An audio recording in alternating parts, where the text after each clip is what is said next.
Je glissais entre les parois vibrantes du couloir principal de la station Arc 9, comme si le métal lui-même respirait à contretemps. Le requiem astral venait tout juste de s'abattre, une caresse monstrueuse que nul instrument n'avait su anticiper. Les cloisons bruissaient d'une plainte grave, et l'air vibrait d'un effroi que je percevais jusque dans mes os. Les panneaux holos mouraient les uns après les autres, avalés par une obscurité intérieure que même les urgences autonomes semblaient refuser d'éclairer. J'entendis encore l'agonie sourde des serveurs quantiques se tordre dans un dernier gémissement, comme si une marée lointaine aspirait leur mémoire. Je n'avais rien d'un héros. J'étais seulement un archiviste nomade, un errant tranquille qui savait chuchoter aux machines anciennes. Pourtant, chaque pas m'enfonçait un peu plus dans cette impression que quelque chose en moi vibrait à l'unisson du grand effacement. Une pulsation minuscule, étrangère, qui n'appartenait ni à la peur ni à la panique. Une sorte d'appel. Quand la première cloison céda sous une dépression brutale, je crus que la station entière venait d'être tranchée en deux. Une pluie de fragments invisibles se rua dans le corridor, mais aucun ne me toucha. Je glissai dans le vide jailli d'une brèche déchirée et, par réflexe, lançai ma paume vers un module d'urgence accroché au plafond. Par miracle, il fonctionnait encore. Son harpon magnétique me captura et m'écrasa contre un panneau resté en place. Je respirai. Je n'en avais pas le droit. Un hurlement vibra dans ma tête, un éclair mental qui faillit m'arracher la conscience. Ce n'était pas une voix. C'était une force nue, une onde intérieure qui me fit vaciller au point que je crus un instant que ma propre chair se dissolvait sous son contact. Quand je rouvris les yeux, la lumière rouge du module vacillait, esselée au milieu d'un couloir désormais glacé. Je sentis la clé quantique au fond de ma poche. Jusqu'alors, elle n'avait été qu'un artefact sans importance, un reliquat déniché dans les archives des chanteurs du vide, mon ordre défunt. Je n'avais jamais osé la manipuler autrement qu'en la transportant comme un souvenir. Pourtant elle vibrait, presque joyeuse, comme si le requiem l'éveillait. Des pas résonnèrent derrière moi. Je ne bougeais pas. La station entière mourait. Personne n'aurait dû encore marcher avec autant d'assurance. Le projecteur dorsal d'une armure tactique surgit, déchirant la pénombre. J'aperçus le visage fermé de Lyra Vasque lorsqu'elle s'approcha, son regard affûté comme une lame suspendue. Sa combinaison de la flotte impériale scintillait par accent grave coup, comme une bête blessée qui refusait de s'effondrer. Elle me saisit par le bras avant que je proteste. Je reconnus la force d'une commandante qui avait déjà vu des systèmes brûler sans baisser les yeux. Je bredouillai que je n'étais qu'un archiviste, que je n'étais pas responsable du chaos, mais son expression ne trembla pas. Elle me força à avancer vers une capsule encore opérationnelle. Son souffle court me frôlait la nuque, et j'entendais au-delà d'elle le ronflement sourd de la station qui sombrait dans sa propre agonie. Elle me hissa presque dans le siège d'appoint, verrouilla les sangles et s'installa à la commande. Le cockpit vibrait d'incohérences lumineuses. L'assistance automatique mourait en silence, ligne après ligne. Pourtant, la capsule se délogea de son anneau d'arrimage avec une fluidité presque insultante. Comme si une main invisible la guidait. Lyra jura quand le tableau de bord se teinta d'un voile fractal. Je reconnus l'empreinte du requiem astral, cette trame folle qui effaçait les circuits sensibles comme on soufflait sur de la poussière. Elle se tourna vers moi, soupçon dans la voix. Je percevais sa peur dissimulée, la tension sous ses mots, cette crainte que je sois l'un de ceux qui avaient déclenché l'onde. Je ne répondis pas. Je n'aurais pas su répondre. Le vide extérieur noua pas d'un geste. La capsule fendit les débris des Arc 9, que la mort régnante désassemblait encore par vagues successives. Un PAN entier de la station scintilla avant de se dissoudre dans un souffle muet, comme un souvenir trop lourd que le cosmos refusait d'assumer. Le spectacle m'arracha un frisson. Je connaissais Arc 9, ses archives, ses étages secrets. J'y avais passé des mois. Et voilà qu'elle se désagrégeait en silence, engloutie par une force que nul humain n'avait encore comprise. Lyra tentait de stabiliser la trajectoire quand une onde grise lacéra nos capteurs, brouillant tout repère. Une vibration sourde remonta le long de ma colonne, comme si l'onde cherchait à me dévisser de l'intérieur. Je sentis ma conscience vaciller, happée par une brèche subtile dans le tissu mental que je croyais inviolable. Les balises internes de mon casque clignotèrent, affolées, incapables d'isoler la source du phénomène. Au milieu du chaos, une certitude s'ancra, quelque chose, tapis derrière les décombres. Je fus arraché à Arc 9 dans un craquement qui ressemblait davantage à une déchirure du réel qu'à un bruit. La capsule bascula dans le vide, ses stabilisateurs grillés par l'onde du requiem, et je me retrouvais projeté vers l'obscurité, la station déjà en train de se fragmenter derrière moi. Les strates métalliques se reployèrent sur elles-mêmes comme si une main invisible les compressait. Les lumières mouraient par à-coups. Je crus un instant que les parois de ma capsule se dissolvaient aussi, mais c'était seulement l'onde ultérieure du requiem qui me traversait encore, cherchant quoi annihiler. Je restais cramponné à la poignée d'urgence, persuadé qu'au moindre battement de cœur la coque deviendrait poussière. L'instrumentation holographique clignota en une mosaïque malade, puis se fixa sur un unique signal de trajectoire qui refusait obstinément de disparaître. Je mis quelques secondes à comprendre que la capsule verrouillait de façon autonome un vecteur vers l'arsenal d'Hélios, comme si une balise intégrée y retrouvait son origine. Je n'avais pourtant jamais mis les pieds dans cette forteresse solaire, ou du moins c'était ce que j'avais toujours cru.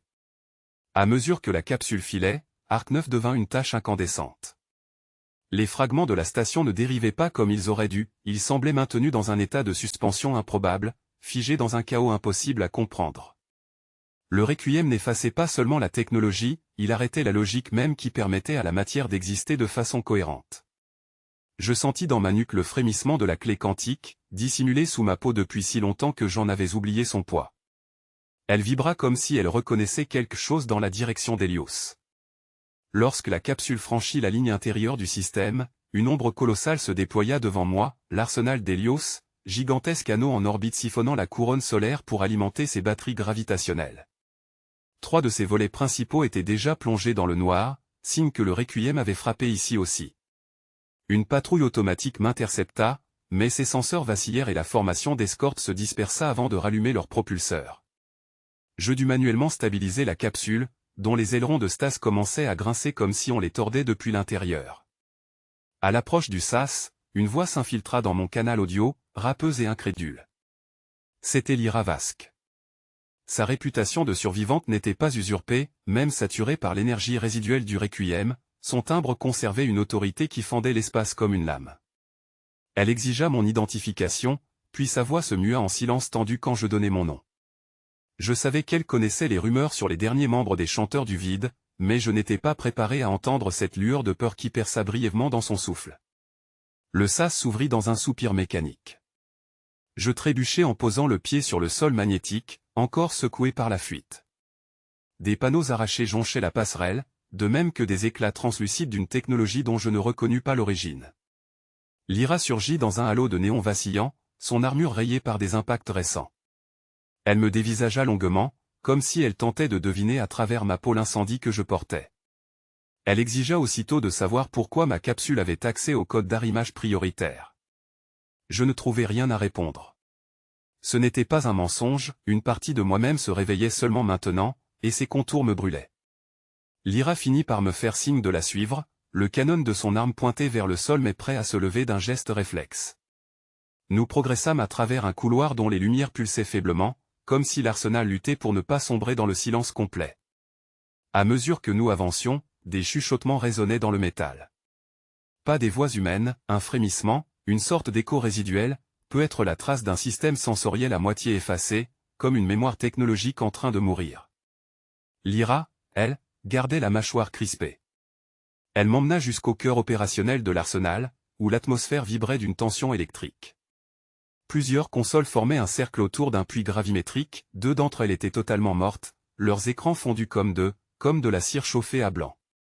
Je remarquai alors une balise intégrée, incrustée dans la paroi derrière le puits, dont la coque tordue laissait échapper un clignotement spasmodique. Autour d'elle flottaient quelques fragments de la station, retenus en suspens par une énergie résiduelle qui n'aurait pas dû subsister après l'effondrement des lignes de flux. Je m'approchai, sentant sous mes gants la pulsation faible mais obstinée du module, comme si quelque chose, au plus profond, les charges n'explosent pas. Au contraire, un hoquet d'énergie les parcourt, comme si le requiem astral lui-même les étouffait, et leur lueur se vide jusqu'à devenir un gris cendreux. Les portes blindées claquent, m'enfermant avec cette grappe muette d'explosifs figés, et l'air se charge d'une odeur métallique. Je sens les murs vibrer sous un souffle inaudible, signe que l'onde se rapproche encore. Un sifflement modulé grésille dans mon oreille gauche, la voix saturée de Lyra qui tente de reprendre contact malgré l'effacement progressif des circuits. Je goûte à la panique acide qui serre ma gorge lorsque les lumières de la salle se contractent autour de moi, comme si la pièce respirait à contretemps.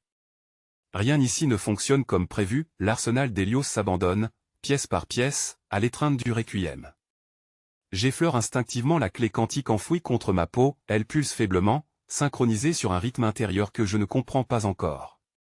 Les chanteurs du vide m'avaient appris à écouter ce genre d'écho, mais la mémoire me fait défaut, brouillée par les années d'errance. Pour l'instant, je dois survivre. Une paroi latérale claque soudain, happée par sa propre inertie défaillante, et une brume jaunâtre envahit la salle, issue d'un conduit de refroidissement fracturé. Je retiens ma respiration et me glisse entre deux consoles dont l'écorce luminescente s'effrite comme une peau vieillie. Les charges, privées de déclencheur, n'attendent qu'un choc malheureux pour se transformer en chaos. Ce rang mal me veut coincer ici, broyé par mes propres hésitations ou par le requiem qui ricoche contre les structures. Il doit déjà s'être infiltré plus loin dans l'arsenal, prêt à porter les stockades. Un choc métallique retentit au-dessus de ma tête, puis des craquements rapides trahissent le passage d'un drone rebelle sur rail. J'aperçois sa silhouette anguleuse au travers de la brume, sa coque clignotant d'interférences, parasitée par la même onde qui dévore le reste. Je me redresse doucement, cherchant un angle mort dans son balayage. La clé quantique chauffe, presque brûlante, comme si elle réagissait au drone.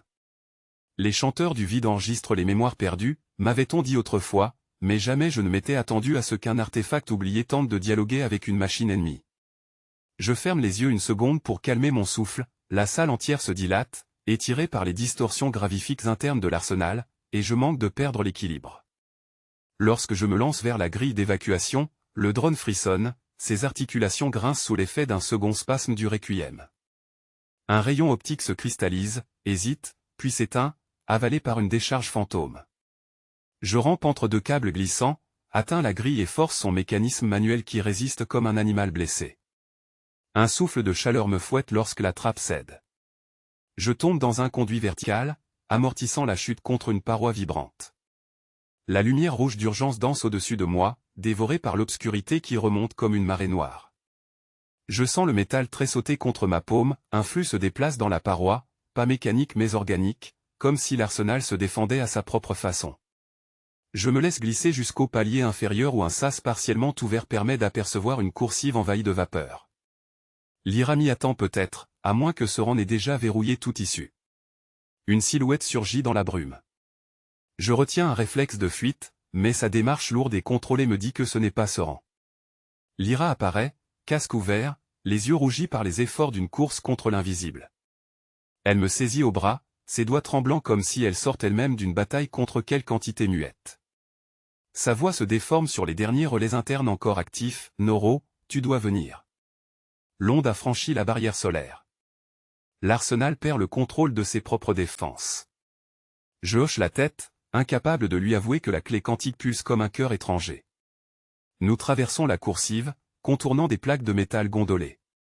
Un bruit de rupture retentit derrière nous, l'éclat d'une verrière cédant sous l'onde. Lyra ralentit, intriguée par une vibration sourde qui se propage sous nos pieds. J'identifie le frisson d'un champ de confinement qui se disloque, prêt à libérer ce qui le retenait. Une bouffée de vapeur métallique s'échappa soudain du conduit de refroidissement le long de la paroi, brouillant l'air d'un souffle inaltérable qui me fit vaciller. Je sentis, l'espace d'une seconde, une mémoire perdue se frayer un chemin dans mon crâne, un écho sans origine, peut être imprimé par l'onde gravifique elle-même. Lyra m'attrapa le bras, mais je percevais à peine son contact, trop occupé à ignorer les palpitations de ce cœur étranger que je portais malgré moi. Les portes blindées donnant accès au noyau tactique se mirent à vibrer, comme si quelque chose, de l'autre côté, martelait leur surface à intervalles irréguliers. Je pris une inspiration courte, épaisse, le monde bascula lorsque j'activai la clé. Tout son se retira de l'espace environnant, comme si l'univers retenait son souffle. Les étoiles proches se figèrent dans un silence plus brutal qu'une explosion, leur lueur suspendue en plein scintillement. La gravité elle-même sembla attendre, hésitante, avant de s'effondrer brièvement sous mes pieds. Puis la réalité vacilla, prête à se rompre. Je demeurai immobile, bras tendus vers le vide, la clé quantique vibrant entre mes doigts comme un noyau de soleil retenu dans une cage de chair. Autour de moi, Arc 9 s'était dissoute en une mosaïque figée d'épaves, de conduits arrachés, de passerelles déformées, tous suspendus dans un tableau immobile. Je savais que le requiem astral avait senti mon geste, que son onde sourde cherchait déjà à m'étouffer avant même que je comprenne ce que je venais de déchaîner. Lyra apparut à l'autre bout de la galerie, sa combinaison fissurée par les surcharges de champ. Ses yeux s'écarquillèrent en me voyant debout au milieu de l'arrêt total, baigné par l'ombre tremblante de la clé. Je voulus lui dire que je maîtrisais la situation, mais ma gorge se serra, rien ne passait, ni son ni signaux. Je ne percevais plus la moindre vibration, même celle de mon propre corps m'échappait, comme si la clé m'avait extrait de moi-même. Je franchis un pas, et la suspension se brisa localement autour de mon pied, libérant un choc muet, déformé, qui fuyait déjà vers un horizon que je ne voyais plus. La clé pulsait, réagissant à chaque battement de mon cœur, et chaque impulsion semblait creuser un peu plus la frontière qui séparait la conscience humaine de ce qui traversait la galaxie sous forme d'ondes destructrices. Lyra m'agrippa l'avant-bras, son regard chargé d'une panique froide. La bulle silencieuse céda d'un coup, les alarmes du couloir explosèrent dans nos tympans, un hurlement technologique déchirant l'air comme un animal blessé. Je crus que mes os se fissuraient sous cette avalanche, mais la clé absorbait déjà les excès, lissant les ondes. Les lumières s'éteignirent puis se rallumèrent, haletantes. Je repris mon souffle, encore engourdi. Je murmurai que je n'avais pas eu le choix. Elle me répondit que nous n'en avions plus depuis longtemps. Un tremblement secoua la station quand une réplique du Requiem frappa Arc 9. Les structures métalliques se contorsionnèrent dans un grincement torturé. Nous savions tous les deux que la station ne survivrait pas. Le Requiem effaçait désormais les derniers noyaux technologiques sans distinction, et les modules de survie fondaient comme de la cire sous un soleil trop proche. Je sentis la clé réagir différemment, comme un organe conscient. Une direction s'imposa à moi, une ligne tendue bien au-delà de la carcasse des Arc 9. Vers l'arsenal d'Hélios. Vers ce rang mal. Je n'avais jamais cherché la confrontation avec lui, pas plus que je n'avais jamais assumé l'héritage des chanteurs du vide. Mais la clé, elle, savait à quoi je me destinais. L'air vibra. Les parois s'assombrirent. Les ombres s'écartèrent comme repoussées par une chaleur invisible. Lyra me demanda ce que la clé projetait en moi. Je bredouillai qu'elle me montrait Hélios dévoré par les ondes, ses superstructures fondant sous un orage quantique. Elle pâlit, jurant que ce rang mal avait dû déclencher quelque chose à l'intérieur du noyau principal. Les plateformes d'amarrage des Arc 9 se déchirèrent sous nos pieds, et une rafale de débris nous projeta vers la zone externe. Je me retins contre un poutrelle tordu. Lyra manqua de basculer dans le vide, et je la retins par le col. Des éclats brûlants s'écrasaient autour de nous, certains filant en silence après avoir été frappés par le champ de la clé. Je sentis le moment exact où la station cessa de lutter. Elle se vida de sa substance mécanique comme une bête qui renonce. Les champs se rompirent, les voiles thermiques fondirent, les structures portantes cédèrent en une cascade de ruptures. Une partie de la coque céda entièrement et fut avalée par la grande gueule d'un trou noir miniature, résultat d'un effacement trop intense du Requiem. Nous n'avions que quelques secondes. Je plaquai la clé contre mon torse et me jetai avec Lyra vers une nacelle encore accrochée par un seul bras. L'impact nous coupa le souffle, mais j'arrachai le panneau de commande et réactivai manuellement l'amorce d'éjection.